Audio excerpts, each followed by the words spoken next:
Hi guys! Today I thought that I would talk to you guys about a subject that is very near and dear to my heart, and that is going cruelty-free with your cosmetic products. Now, I did a video that had to do with cruelty-free buying. I think it's called like the Guide to Cruelty-Free, and I talk about brands that are carried at Sephora that are cruelty-free. But since then I haven't really done anything that talks about supporting buying cruelty-free. How many times can I say that in this video? So let me give you a little backstory as to why I'm making this video. I mean, first of all, I personally am a vegetarian, and I buy all of my cosmetic and health beauty products cruelty-free. That is a switch that I made probably 3 or 4 years ago. Not only me being cruelty-free is a reason that I wanted to make this video, obviously, but I also am in college, and this semester I'm taking a speech class, and we had to recently do a speech persuading our audience of a topic that we believe in strongly, and I did mine on why you should buy cruelty-free. So I was like, you know what?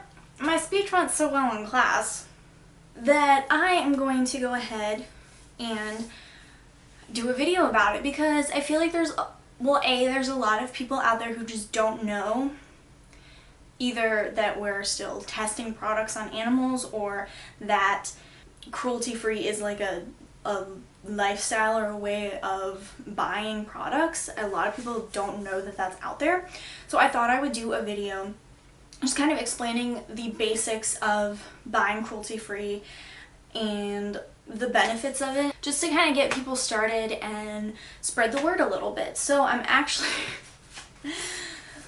going to be using my handy dandy note cards from the speech that I gave to kind of talk to you guys a little bit about going cruelty-free. So I think the first thing that is really important to lay out there is, what is cruelty-free? And the definition of cruelty-free for cosmetic or commercial products is a product that is manufactured or developed by methods that do not involve animal experimentation. It's pretty straightforward. And then from there, there's another level of going cruelty-free, and I personally am not this extreme, but if you are, that's awesome. If you're thinking about it, that's super great, and that is being vegan. So, you know, there's a lot of people who eat vegan, but they also buy vegan products. And so vegan cosmetics simply means that they do not contain any animal ingredients or animal derived ingredients in whatever product it is, whether it's like a blush, a shampoo, a lotion, just all of that stuff. There's no animal derived ingredients like milk, honey, beeswax, just anything like that.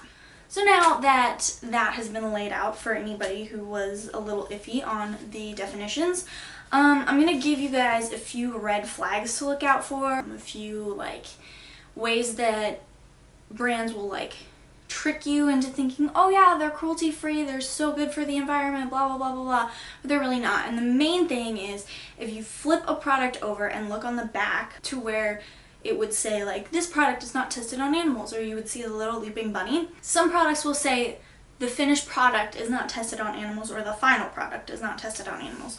So what does that mean? Basically, that just means that the final product of all the ingredients put together is not tested on animals. However, the individual ingredients within that product are questionable, and they may have had animal testing done to them. And 2 offenders that I can think of off the top of my head, and that I know for a fact put this on the backs of their labels, are Bath & Body Works and Aveda, not sure how to pronounce it. But on to the actual physical animal testing process.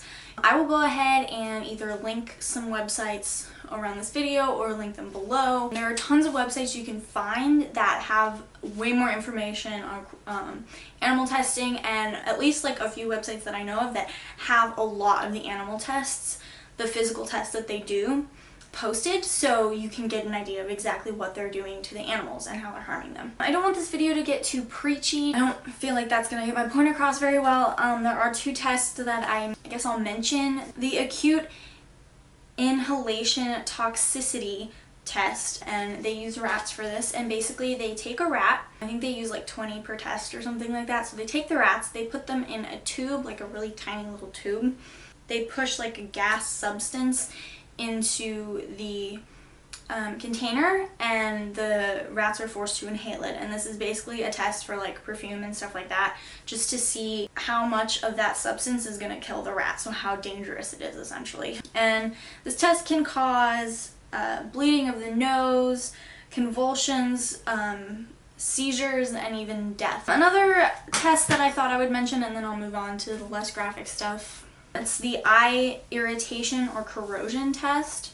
And this one uses bunnies. And the product that they're using, the product that they're testing that day or whatever, is placed on the rabbit's eye.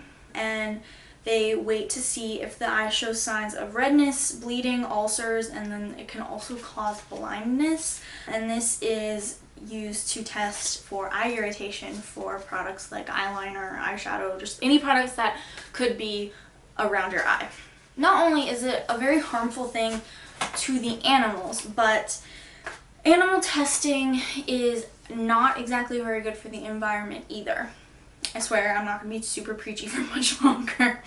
The NEAVS, the New England Anti-Vivisection Society, I think I'm pronouncing this correctly. If not, I'm sorry. But they did tests seeing how harmful animal testing actually is to our planet. They did one for 18-month long program to see how much waste is produced from one of these laboratories, and just from one laboratory alone there were 1.5 million pounds of animal bedding, excess food waste, just all that type of stuff. I will put their website below if you would like to take a look at that too. You can get more details on all that, so I'm not boring you guys to death. So what is there to do other than animal testing? Well, there's actually a lot of alternatives that are cheaper and more efficient than animal testing, such as cell cultures, human tissue. Humans will often volunteer to have substances tested on them,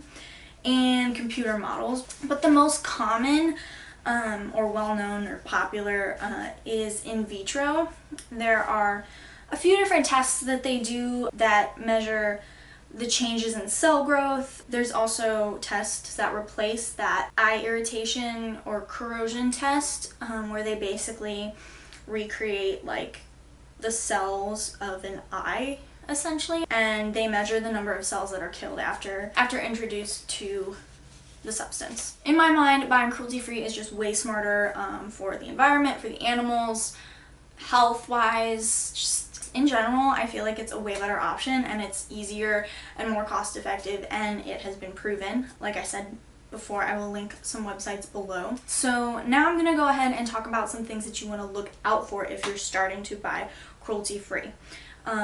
Now, first thing I would like to say is, if you, up until this point, if you're not cruelty-free and then you stumble upon this video and you're like, hey, I think that she makes some really good points, I'm gonna give this a try. The first thing I would say is, if you have products that are from companies that test on animals, you've already bought those products, like, don't throw them out and waste the product just because, oh my gosh, I have to switch everything over to cruelty-free. I didn't do that. I just simply used up those products that I had, and the next time I needed to replace them with something, I went with a different brand that was cruelty-free versus the brand that I was using before. What do you want to look out for?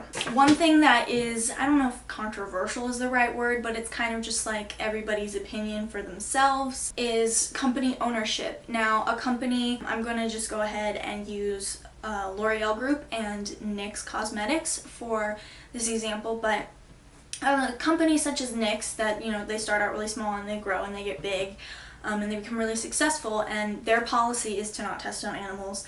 They can be bought out by companies such as L'Oreal Group, who owns a ton of cosmetic brands.